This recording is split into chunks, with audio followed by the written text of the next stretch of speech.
बिस्मिल्लाहिर्रहमानिर्रहीम। Dear student, अस्सलामु अलैकुम व रहमतुल्लाहि व बरकातहू। बेटा चैप्टर नंबर 27, लेक्चर नंबर 2।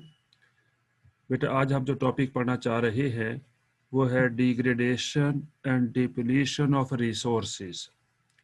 यानी हमने जो रिसोर्सेज हैं जो एनवायरनमेंट से हासिल करने हैं उनकी डिग्रेडेशन हो चुकी है, तबाही हो रही है और उनकी कमी वाक़या होती जा रही है। कमी को हमने यहाँ पर डिप्लीशन का नाम दिया है।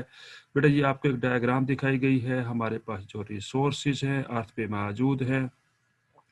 आप देख रहे हैं यहाँ पर एक फॉरेस्ट उगा हुआ था, लेकिन हमने इसको कट कर दिया। Clearance of forest is known as deforestation.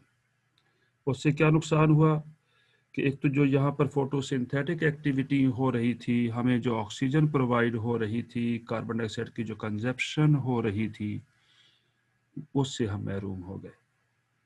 Secondly बेटा आप यहाँ पर देख रहे हैं कि यहाँ पर इस फॉरेस्ट में जो बायोडाइवर्सिटी मौजूद थी, डिफरेंट टाइप के प्लांट्स, एनिमल्स, बर्ड्स यहाँ रह रहे थे जो इकोसिस्टम को बैलेंस करने में अपना रोल प्ले कर रहे थे, उनसे भी हम महरूम हो गए। इस तरह बेटा यहाँ पर देखिए ये लिखा हुआ है वाटर कंजर्वेशन। हमारा जो वाटर है वो पॉल्यूटेड हो चुका है, पीने के लिए फिट नहीं है, पीने के काबिल नहीं रहा। Not for other consumption purpose के लिए भी वाटर नहीं रह सका, जिससे हमें नुकसान हो गया। उसके बाद बेटा यहाँ पर देख रही है हमारे पास आजकल एनर्जी क्राइसिस हैं। ये भी क्या हुआ, रिसोर्सेज की कमी होती जा रही है, ओवर फिशिंग हो गई, जिसकी वजह से एनवायरनमेंट जो है वहाँ पर बायोडाइवर्सिटी जो थी वो भी डिक्लाइन का शिकार है। आइए बेटा देखते हैं अब हमें क्या करना है, इन रिसोर्सेज को कैसे कंजर्व करना है, कैसे महफूज करना है, कैसे इनको हैंडल करना है बेटा। तो degradation and depletion of resources आज का टॉपिक है बेटा। द अर्थ नेचुरल रिसोर्सेज जो है include the physical resources of water है, एयर है, soil, chemical elements and fossil fuel together with all other species of living organism। Living organism की और स्पीशीज भी इसमें शामिल हैं जो फूड चेन में एक पर्टिकुलर इकोसिस्टम के अंदर स्पेसिफिक रोल प्ले कर रही है, उनको भी इसमें शामिल किया गया है। बेटा man's activity in overhunting and overfishing has resulted in some cases in the extinction of a species। Species की नस्ल ख़त्म होती जा रही है। वजह यह कि इंसान ने ओवर हंटिंग कर दी है, जिसकी वजह से बहुत सारे कीमती ऑर्गेनिज्म, उनकी स्पीशी से हम महरूम होते जा रहे हैं। Many countries depend on food from the sea। समंदर से जो फूड हासिल करते हैं उस पर डिपेंड कर रहे हैं बहुत सारी कंट्री, क्योंकि वहाँ एग्रीकल्चरल लैंड ना होने के बराबर है। This has led to overfishing of productive coastal waters। अब बेटा देखना यह है डिफॉरेस्टेशन, यानी clearing of forest and cutting down of natural Woodlands for land clearance. Building material के लिए हम फॉरेस्ट को काट रहे हैं ताकि बिल्डिंग मटेरियल हासिल किया जा सके, एंड फ्यूल रिक्वायरमेंट के लिए destroy natural habitat of organism. और जब फॉरेस्ट क्लियर हो जाएंगे तो नेचुरल जो हैबिटेट था डिफरेंट ऑर्गेनिज्म के लिए, उसे हम डिस्ट्रॉय करते जा रहे हैं।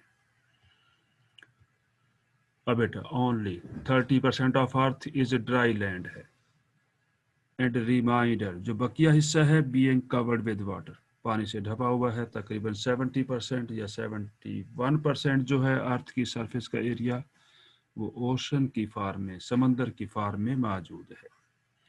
Man is a terrestrial animals and his increasing population makes more use of land, depriving other animal of it. जो दूसरे जानदार हैं उनको महरूम किया जा रहा है, यहाँ पर रहने के लिए जगह नहीं है, उनके लिए जो नेचुरल हैबिटेट था उसको डिस्ट्रॉय किया जा रहा है, उसको डिग्रेड किया जा रहा है। The increasing population requires more land for farms. कास्ट के लिए ज़्यादा लैंड चाहिए, होम्स के लिए, इंडस्ट्री के लिए चाहिए, recreation and roads and more food to feed them, और हमें ज़्यादा खुराक भी चाहिए। Over use of the water resources, water resources को भी हमने बहुत ज़्यादा यूज़ कर दिया है, और इससे क्या हुआ, affect the natural recycling process, और हमारा जो नेचुरल रिसाइकलिंग प्रोसेस था वो भी बुरी तरह मुतासर हुआ है। Water is use so rapidly, water को इतना ज़्यादा इस्तेमाल किया गया फ्रॉम द रेजरवायर से that it is not replaced fast enough by rainfall, यानी बारिश जो हो रही थी वो इसे रिप्लेस नहीं कर सकी, क्योंकि बारिश की जो थी वहाँ पर क्वांटिटी कम थी, जबकि इस्तेमाल हमारा वाटर का बहुत ज़्यादा था। इसलिए बेटा water purification and sewage treatment are comparatively slow process हैं as compare to the rapid water usage. इसी तरह बेटा जो नेचुरल एक रिसोर्सेज है जिसे हम नॉन रिन्यूएबल रिसोर्सेज कहते हैं, जैसे कोल, ऑयल, पीट, नेचुरल गैस और नॉन रिन्यूएबल रिसोर्सेज हैं। अब बेटा ये जो रिसोर्सेज हैं दे प्रोवाइड एनर्जी प्रोवाइड करते हैं which flow to outer space and carbon dioxide together with water vapours के साथ।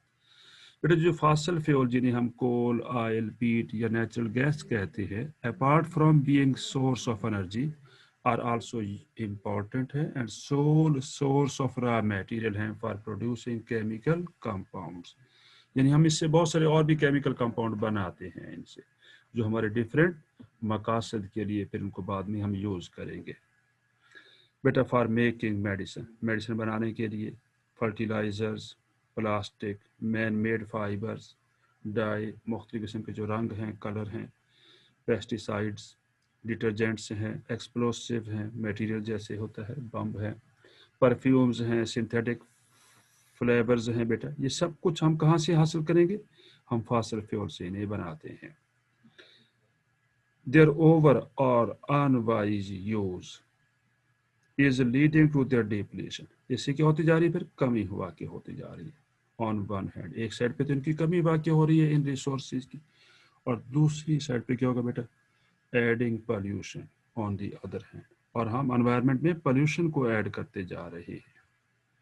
इसलिए बेटा हमें एहतियात करना ज़रूरी है, इन रिसोर्सेज का हमें एहतियात से इस्तेमाल करना है, ताकि एक तो इनकी कमी वाक़ ना हो सके, दूसरा हमारा एनवायरनमेंट जहाँ हम रह रहे हैं वो नीट एंड क्लीन होना बहुत ज़रूरी है, ताकि हमारी लाइफ में जो बहुत सारे थ्रेट हैं, ख़ास तौर पे रेस्पिरेटरी डिसऑर्डर्स हैं, उनसे हम महफूज रख सकें अपने आप को। थैंक यू वेरी मच बेटा फॉर वाचिंग माय लेक्चर।